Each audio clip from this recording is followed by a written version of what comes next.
Hi there.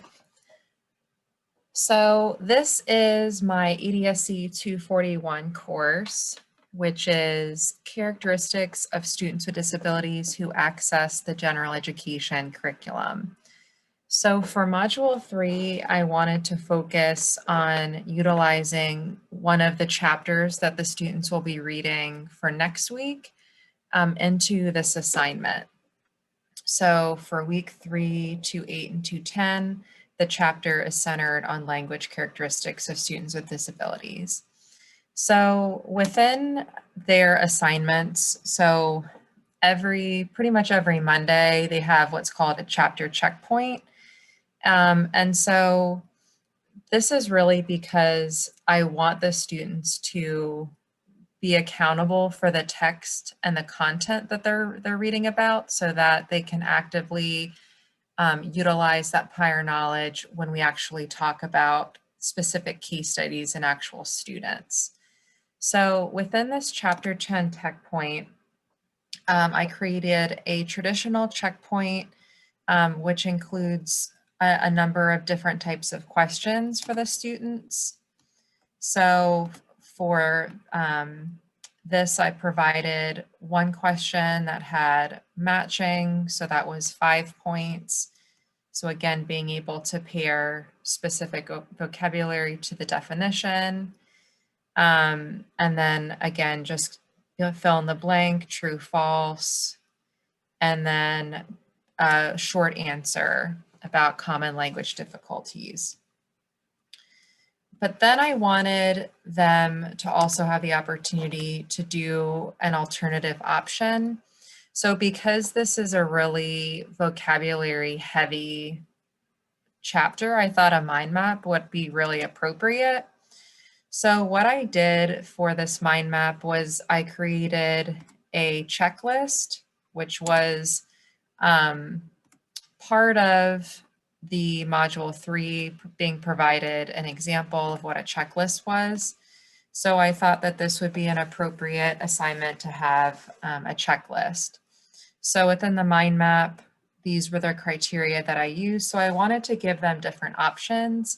So being able for them to do, a hand-drawn version, if they wanted to be creative and use pictures and colors and draw, or utilize Microsoft Office, or even an online technology. So Coggle was one of the ones that we learned about in an earlier module. And I also, in the example that I provided them that I'll show you in a second, I utilized Google Draw.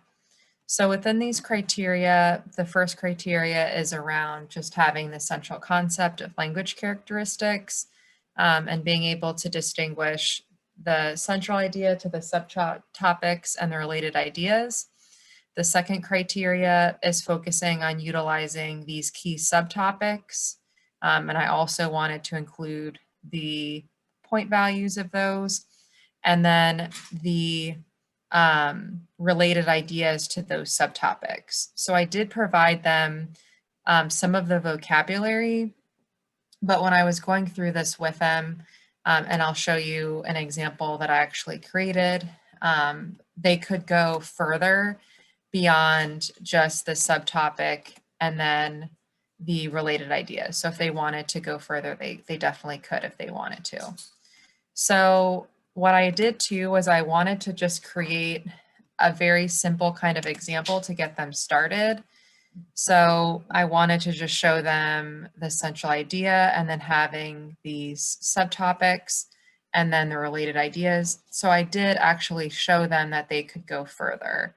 So within these related ideas, when you think about form and language, this is how we think about the quote unquote rules of language. I talked about the use of color for the different components. So like the central idea could potentially have a different color and shape than the subtopics, etc. Something else that I've discovered with this set of students that I have is that they really benefit from think alouds. And so another kind of component of this is I created a think aloud that kind of shows them me kind of explaining it in terms of being able to think about creating this, but also using the rubric as a way to check myself to make sure that I'm using all of the vocabulary that is expected within the checklist. So in doing this, I was actually able to show them that I actually missed one of the components. So I actually created another component or a subtopic within this mind map activity. So it's really helpful for them to be able to not only read about the assignment and me to explain it, but also being able to see a start of an example as well as a think aloud explaining that process to them in a way that they're able to understand. So I really appreciate this opportunity to apply this knowledge in a really meaningful way. And I really do feel like I have really been able to utilize a lot of the things that I've utilized in this OTI course into this course that I'm teaching with undergrads. And hopefully I will continue to definitely apply what I'm learning to future courses. So again, I really appreciate it.